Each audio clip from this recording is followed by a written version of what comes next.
So to just get everyone on the same page, I'll start a little bit about a reminder of what Khan Academy does. All these interactions are just due to the gravity. This is an age right after Isaac Newton. And you can just see the pleasure he had. Can you determine which light bulb is being switched? I'm told the humidity makes it feel hotter. Why is this? Excellent question, LeBron. And I can keep playing around with these numbers and see what kind of colors I can come up with. Things actually can interbreed, although for these two in particular, it seems like the mechanics would get kind of difficult. But it's not just videos. Actually, most of what we're focused on is the interactive side of Khan Academy. What you see here is actually our computer science platform, which was developed by one of the top computer scientists on the planet, John Resig. And it's really to show students of all ages the creative side of programming. And we've seen it used by kindergartners all the way up to graduate students to do sophisticated simulations.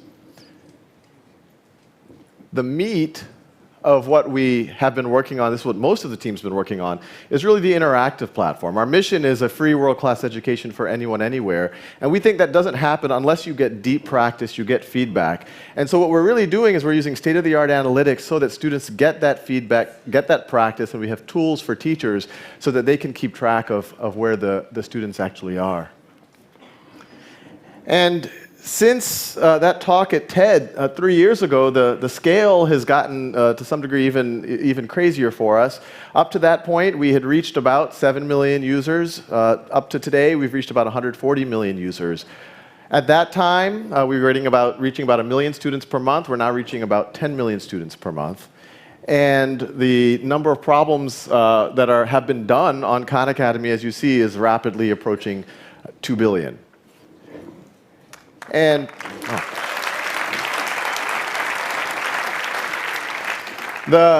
as the last TED Talk highlighted, a lot of what's interesting about what we're doing is what's happening inside of classrooms. And we've started to see some really, really interesting results. And I don't want to give anyone the impression that Khan Academy is somehow a silver bullet that you can just drop into a classroom and everything's going to be perfect.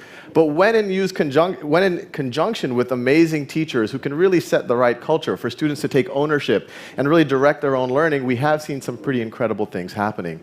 These are the percentile scores for a 9th grade algebra class in Oakland, California. And this is actually a class, even if you go a few years before 2011, they were in the 20th percentile in the state of California. And their most recent test scores, not only are they in the 99th percentile, there's only 9 algebra classes that in all of California that are outperforming them.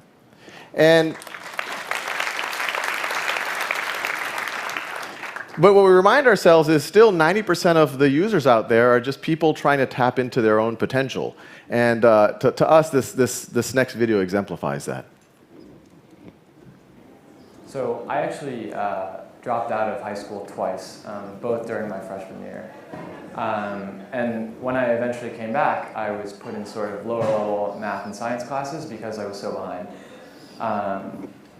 Then I discovered Khan Academy, and I was able to skip 2 years worth of math just through using the site.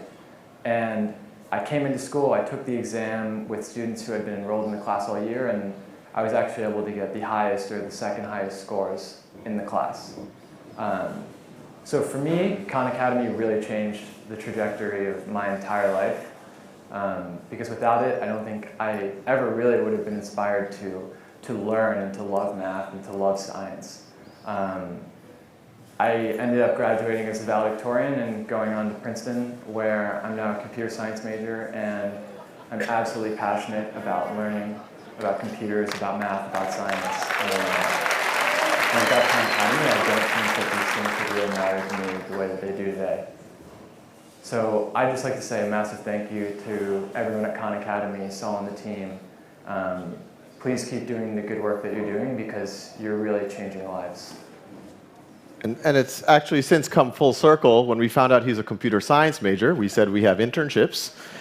And he interviewed, and he actually rocked all the rounds of the interviews. And he's actually now going to join us this summer to build the tools for frankly, the next generation of Charlies. So we're very, very excited about that.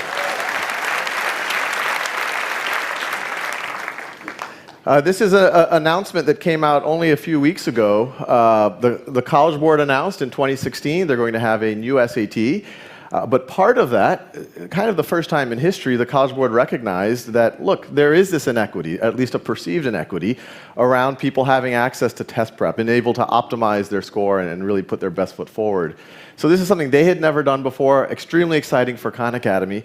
What we're going to be doing is collaborating with them, sharing items, really working together, vetting content to make the best test prep available. And this won't just be your classic test prep. This will not just be how to game the exam, how to guess appropriately, test-taking strategies. It's really about state-of-the-art tools for deep practice, analytics, and feedback. And I think working together, we are really going to be able to level this playing field a little bit.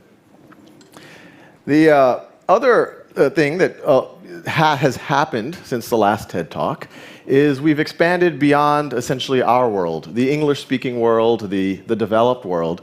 We started internationalizing. There's a fully Spanish Khan Academy. There's a Portuguese Khan Academy. Turkish, French is coming soon. All of the world's languages are our goal. And to get a sense of what this looks like, I'll show you this next video. Ya tengo mis 4 pedazos. L'hypoténuse commune, ok. 7, 13, 15. हाथ है और मैं इस हाथ से توجد قطعتين من معدن النحاس والزنك. Puis or بتوان 2 artérias. כי הנקודה שבה שוק הסיום של הזווית חותכת את מעגל היחידה. Ili muweze kuelewa na kuweza unaltered, böyle unaltered. E muitas outras coisas importantes. And it's kind of surreal for me that this this literally was started in a walk-in closet. And during the last TED Talk, we were only a 7-person organization. Since then, we're now 60 people. We've had thousands of volunteers. We have 200,000 teachers using us in a classroom in some way, shape, or form. All of these are pictures of Khan Academy being used all over the planet.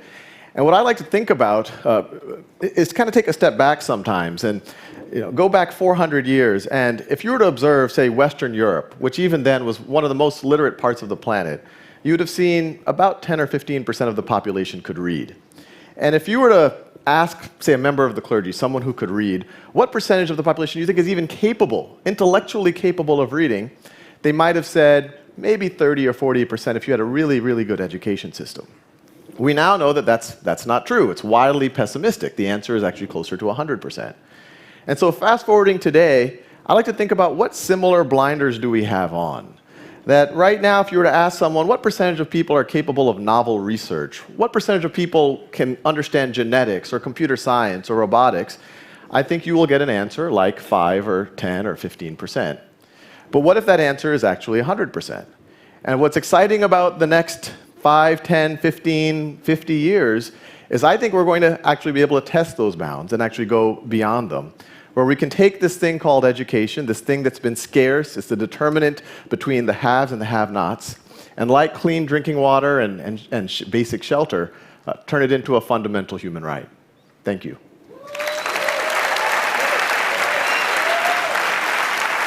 Fantastic. So, hey, listen. So you said that right now, like 90% of the usage of Khan Academy is not in school. It's kind of individual use.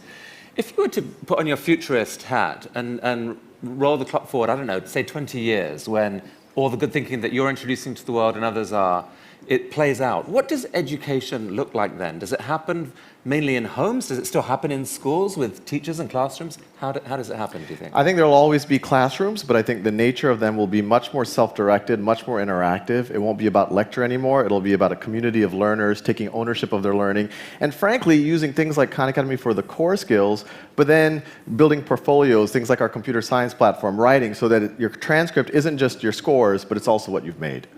Well, you're doing as much as anyone in the world to realize that future. All power to you, my friend. Thank you. Thank you.